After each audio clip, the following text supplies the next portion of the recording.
자, 안녕, 민규쌤입니다. 자, 요 파트 이제 중국 현대사 파트입니다. 어, 청왕조가 무너진 이후에 중화민국이 들어섰다까지 우리가 다뤘고요. 그러면 이제 중화민국이 성립된 이후의 역사는 어땠는지 1912년부터 약 100여 년간의 역사를 간단하게 살펴본다 라고 생각하시면 되겠습니다. 자, 잘 보셔야 할 것은 이 부분이 사실은 이 앞쪽에 일부, 뒤쪽에 일부 있는 것을 모아온 것이라 교과서를 공부할 때는 각각의 페이지를 잘 확인하셔서 체크해야 됩니다. 교과서 185쪽부터 187쪽 그리고 205쪽부터 207쪽에 있는 내용이야. 자, 이렇게 딱 보면 왼쪽에 한 파트, 오른쪽에 한 파트 있어요. 왼쪽은 어떤 부분이냐? 우리가 지난 시간에 이제 이어서 연계되는 부분이야. 자, 신해혁명이라고 하는 사건이 있었고요. 신해혁명 이후에 중화민국이 들어섰다 이런 얘기 했습니다. 자, 이제 황제의 나라에서 국민의 나라, 백성들의 나라가 된 것이지. 자, 중화민국이 수립됐다는 건 청나라가 멸망했다라는 뜻이죠. 자, 그리고 원래 이 신해혁명을 주도했던 것은 순원이라는 인물이지만 청나라를 무너뜨리는데 큰 역할을 했던 위안스카이가 임시 대총통의 역할을 맡았습니다. 그치? 그래서 이 위안스카이가 다시 스스로 황제가 되려는 황제 제도의 부활을 시도했다. 요런 얘기까지 봤었습니다. 그런데 이 위안스카이가 죽고 나서 중국 사회의 변화가 일어나기 시작했다라는 걸 보셔야 돼. 자, 그래서 이제 신문화운동, 오사운동부터 쭉 볼 텐데요. 하나만 좀 더 체크를 하고 넘어가겠습니다. 자, 이 시기에 세계는 어땠는가? 자, 이 시기에 세계적으로는 제1차 세계대전이 벌어지고 있었다. 자, 1914년부터 1918년까지가 되겠습니다. 자, 요렇게. 물론 이 오사운동이라는 거 연도 보면 1919년이야. 그러니까 세계대전 이후인데요. 1차 세계대전 당시에 발생했던 이런 문제들을 해결하기 위한 회의, 파리 강화회의라는 게 열리고 거기서 이제 베르사유 조약이라고 하는 것이 체결되는데 그에 대한 중국의 반발 이런 것들이 좀 포함되어 있거든요. 그래서 1차 대전과 오사운동 같이 연결시켜서 조금 보는 것은 필요하다. 자, 먼저 신문화운동부터 보죠. 문화는 문화인데 새로운 문화를 우리가 받아들여야 한다 이런 의미겠지. 자, 그래서 위안스카이라고 하는 권력자가 죽고 난 이후에 이런 일들이 벌어집니다. 자, 위안스카이는 기본적으로 군인 출신이었어요. 그래서 위안스카이가 죽고 나서 그 후신들이, 그의 제자들이 사실상 군사력을 가지고 있었어. 그래서 군사력을 가진 여러 세력들이 이 중화민국 내 영토를 나눠 가지고 서로의 세력을 지금 확보하고 자신의 세력을 표현하는 이런 모습들이 나타납니다. 그런 것들을 일종의 군벌이라고 표현해요. 자, 여러 군벌 세력들이 난립하면서 중화민국이 다시 혼란스러워졌다. 그래서 중국이 다시 분열의 시기로 들어갔다라고 봐도 무방할 정도였습니다. 자, 중화민국이 있는 상태지만 사실상 군벌이 나뉘어 있었다라는 거야. 자, 이때 우리가 이런 혼란을 겪고 있는 것은 서양에 발달된 이런 새로운 문화들을 제대로 수용하지 못해서이다 라는 주장들이 나타나는 거죠. 그래서 천두슈라든지 후스라는 지식인이 기존의 이런 중국 정통 왕조에서 있었던 이 유교 중심의 전통 문화를 비판했던 것입니다. 그래서 서양의 과학과 민주주의를 적극적으로 수용해서 제대로 된 국가를 만들어야 된다. 그래서 새로운 문화를 수용해야 된다라고 주장을 한 것이죠.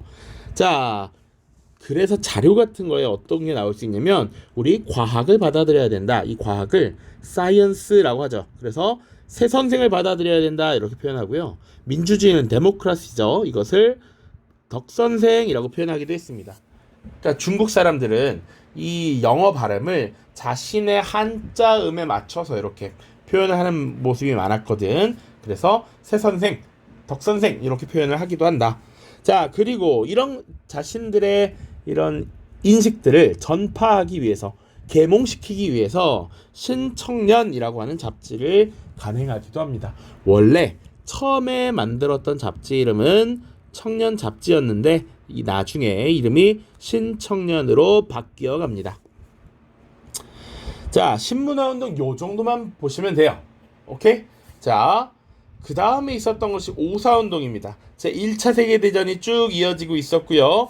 이 과정에서 일본이라고 하는 나라가 승전국이 됩니다. 승전국. 그 당시 독일, 오스트리아, 오스만 제국 이런 나라들이 패전국이 되고 일본도 독일의 선전포고를 하면서 승전국의 지위에 올라 그때 무엇을 강요했냐면 중국 내에서 독일이 가지고 있었던 이권들이 있거든요. 그것을 일본에게 넘겨달라라고 이야기했고 일본이 당시 국력이 굉장히 강했기 때문에 이 분열되어 있었던 중국 군벌 정부에다가 21개조 요구를 강요합니다. 우리에게 이런 이권을 달라라고 했던 것입니다. 자, 여러 가지 내용이 있겠지. 당연히 21가지니까 그중에 어떤 내용도 있었냐면 지금 우리 일본군이 중국 내에서 자유롭게 활동하게 해줘라고 요구를 한 것도 있습니다. 물론 일본이 주장했던 이 21개조 요구를 모두 다 받아들이진 않지만 중국이 당시 이 위안스카이 정부가 사실상 큰 힘을 가지고 있지 못했기 때문에 엄청나게 굴욕적인 이런 요구들을 받아들이게 돼요. 자, 또한 뿐만 아니라 승전국이 된 일본이 중국 내에서 원래 독일이 가지고 있었던 산둥반도에 대한 이권을 일본에게 달라라고 요구했어. 이것을 파리 강화 회의에서 승인을 했던 것입니다. 이것이 큰 문제가 됐어. 자, 파리 강화 회의는 1차 대전에서 발생한 여러 가지 문제들, 패전국에 대한 처리 문제를 다루는 회의였는데 여기서 결정된 사항 중에 독일이 갖고 있던 이권을 일본에게 넘긴다. 이런 것을 땅땅땅 해버린 것이죠. 그러니까 중국의 입장에서는 독일이 패배해서 망했으면 그건 원래 주인인 중국에게 돌아와야 되는데 지금 일본이 그걸 가져간다라고 하니까 이것을 받아들이기가 어려웠던 것이죠. 자, 그래서 중국 사람들이 굉장히 반발하기 시작합니다. 그래서 베이징의 대학생들을 중심으로 항의 시위가 발생해요. 일단 이 중국을 혼란으로 밀어넣은 군벌 세력들에 대한 반대, 그리고 이 중국을 위기에 몰아넣었던 근본 이 제국주의 세력들, 중국의 이권을 빼앗는 이 나쁜 여러 서구 열강과 일본을 비판하는 반제국주의적 성격이 나타난 것이죠. 그러니까 지금 일본이 가져가려는 산둥반도의 이권은 중국에게 반환해야 한다. 일본은 21개 조구를 철폐해야 된다. 이런 내용들이 나오죠. 자, 이런 것들을 주장하면서 어떤 항의를 했냐면 3파 투쟁을 벌이게 됩니다. 3파 투쟁. 자, 하나는 일단 파업이야, 파업. 노동자들은 일하지 않겠다. 그리고 시장 문은 걸어 잠근다. 철시. 그리고 학교에 등교하지 않겠다는 동맹 휴학, 등교 거부 이런 것들을 벌이게 되는 것입니다. 자, 어쨌거나 지금 중국 내부에서 너무너무 화났어. 그런데 정부는 허약하고 일본의 요구, 국제사회의 요구 이런 것을 막 받아들이긴 찝찝한데 무시하기도 어려워. 그런데 내부적으로 이렇게 시위가 일어나고 반발이 일어나니까 결국 어떻게 됐느냐. 중국도 사실은 중국의 문제를 다루고 있기 때문에 이 베르사유 조약에 사인을 할 수가 있었습니다. 자격이 있었어요. 그런데 중국은 이걸 받아들일 수 없다라고 해서 중국 정부는 국민들의 눈치를 보고 결국 이 베르사유 조약에 대한 승인을 하지 않습니다. 이런 것까지 같이 봐두셔야 해요. 자, 지금 1910년대 신문화운동과 오사운동 왔습니다. 자, 그 다음이야. 자, 그 다음 나와 있는 주제는 국공합작이라는 겁니다. 지금 신문화운동, 오사운동 시기에 가장 문제가 뭐야 라고 하면 지금 여기 있던 군벌 세력들, 역시 군벌 세력들이 지금 나라를 혼란스럽게 만들고 서로 나눠 갖고 있는데 이런 군벌들을 없애는 것이 가장 큰 시대적 과제였다라는 겁니다. 자, 그래서 당시 중국에는 정당이 형성되는데 순원을 중심으로 하는 중국 국민당, 그리고 천두슈를 중심으로 중국 공산당이 각각 성립이 돼요. 자, 이들은 군벌을 타도하고 국가를 통합해야만 이 제국주의 세력과 온전하게 맞설 수 있다라는 인식을 가진 것이죠. 그래서 이 국민당과 공산당이 힘을 합치자라고 주장을 하게 되는 겁니다. 자, 핵심은 군벌타도 반제국주의야. 어떤 방법으로 그럼 힘을 합쳤느냐? 자, 공산당보다는 사실은 순원이 이끄는 국민당의 세력이 훨씬 컸습니다. 여기 컸고 세력이 작았어. 그래서 공산당을 사실상 해체하고 공산당의 당원들이 개인의 자격으로 입당하는 이런 형태로 국공합작을 이뤄냈습니다. 오케이? 자, 그래서 국민당을 중심으로 일단 군벌 세력을 타도하자라는 의견의 일치를 보았던 것이죠. 자, 그 이후에 사실은 이제 본격적인 군벌을 정벌하기 위한 이런 모습이 나타나겠죠. 그런 과정을 국민혁명이라고 합니다. 국민당을 중심으로 한 북벌운동이야. 남쪽에서부터 북쪽으로 이렇게 치고 올라가는 거였습니다. 자, 그런데 기본적으로 국민당을 이끌었던 순원이 암에 걸려서 사망합니다. 그 뒤를 이어서 국민당의 권력을 획득한 것이 바로 군사령관이었던 장제스라는 인물이에요. 이 장제스가 실권을 장악하게 됐고요. 이 장제스가 중심이 되어서 군벌을 타도하는 데도 성공해. 근데 문제는 뭐냐면 이 장제스가 뼛속까지 반공주의자였어. 그래서 공산당을 탄압하면서 국공합작이 겨우겨우 이루어졌던 것이 와해됩니다. 자, 물론 그럼에도 불구하고 이 국민당을 중심으로 큰 세력이 형성되어 있었기 때문에 베이징을 점령하고 북벌을 완수하더라. 그게 1928년의 일입니다. 자, 그런데 어쨌거나 지금 장제스라고 하는 인물은 굉장히 공산당을 싫어하고 때려잡기를 좋아했던 사람이야. 자, 그러다 보니 이 장제스의 탄압을 피해서 공산당 세력들은 살아남아야 했어. 그러다 보니까 이 근거지를 떠나서 탄압을 피해 다니는 대장정의 시간이 다가오게 됩니다. 그래서 이 대장정이라고 하는 건 공산당이 국민당 세력의 탄압을 피해서 이동하는 시기다. 1934년 정도라고 보시면 돼요.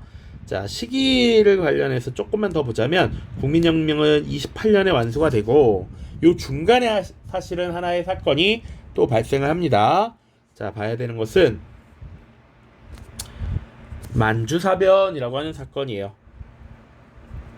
일본이 만주 지역의 주도권을 장악하기 위해서 지금 만주 지역을 침략하고 그리고 이 지역의 괴뢰국인 만주국이라고 하는 것을 세운 일이죠. 1931년. 자, 무튼 대장정을 다시 돌아가서 보면 중국 공산당에 지금 마오쩌둥을 중심으로 국민당의 탄압을 피해 도망치는 것이었습니다. 토벌작전을 회피하면서 대장정을 단행했고요. 나중에 예난 지역으로 이동합니다.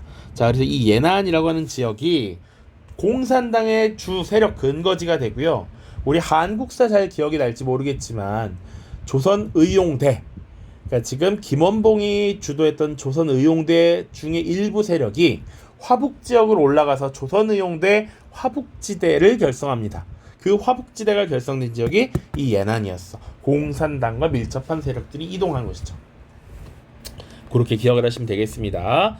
자, 그러나 그 이후에 다시 한번 갈라진 국민당과 공산당의 힘을 합칠 수 있는 이런 사건이 발생해. 왜 그랬느냐? 일본의 대륙 침략이 본격화됐기 때문이죠. 자, 1937년에 중일전쟁이라는 게 일어나요. 본격적으로 전쟁을 벌이기 시작한 게 1937년이야. 그런데 사실 그 이전부터 이미 침략의 징후는 계속 보이고 있었어. 일본은 계속 군수산업을 육성하고 군사를 키우는 이런 모습들을 보여왔기 때문에 중국을 침략하겠구나라는 건 사실상 이미 불보듯 뻔한 일이었지. 그런데 당시 장제스는 여전히 공산당을 탄압하기만 바빴다라는 것이죠. 그러다 보니 이거 가만히 보고 있을 수 없는 거야. 일본의 중국 침략이 강화되는 이 시기에 여전히 장제스는 공산당만 때려잡고 있으니 이거 안 되겠다. 그래서 장셰량이라고 하는 인물이 장제스를 감금하고 지금 공산당과 싸울 것이 아니라 힘을 합쳐서 일본과 싸워야 된다라는 걸 주장하는 거야. 자, 장셰량이라고 하는 인물이 장제스를 감금하고요. 주장했던 것은 단결하여 일치항일하여야 한다. 단결하여 일본과 항전해야 된다라는 것을 주장한 것이죠. 자, 그래서 감금당한 장제스가 오케이 그걸 받아들여요. 그리고 나서 이제 국민당과 공산당이 다시 힘을 합치게 되는 것이죠. 물론 예측대로 1937년 루거우 차오 사건이라는 것을 계기로 일본이 중국에 대한 본격적인 침략을 벌이게 됩니다. 자, 그래서 국민당과 공산당이 다시 힘을 합치고요. 장기적인 항일 전쟁을 벌이게 되죠. 자, 당시에 일본이 이 넓은 대륙의 중국을 촘촘하게 다 장악하는 건 사실상 불가능한 일이었습니다. 그래서 일본은 점과 선을 점령하는 이런 작전을 펼쳐요. 잔혹하게 민간인 학살도 벌이고요. 정말 그 지역을 쑥대밭으로 만들어서 중국인들이 공포에 휩싸여서 저항하지 못하게끔 하려는 전략을 구사합니다. 그런 과정에서 나타났던 사건 중에 하나가 바로 난징 대학살이라고 하는 거예요. 자, 이 난징에서만 30만 명의 민간인이 학살을 당했다라고 지금 알려져 있죠. 그래서 대학살과 관련된 이런 기념관이 건립되어 있기도 합니다. 이런 잔혹한 전쟁의 참상 잊지 말고 우리가 평화를 지키기 위해 노력해야 된다라는 걸 알 수 있는 것이죠. 자, 그래서 지금 신문화운동부터 국공합작 두 차례 국공합작까지 쭉 살펴보았습니다. 자, 그래서 이 부분 일단 영상 하나 마무리하고요. 다음 영상에서는 현대 파트 2차 대전 이후에 그러면 어떻게 중국이 변화했는가 살펴보도록 하겠습니다. 모두 고생 많았습니다.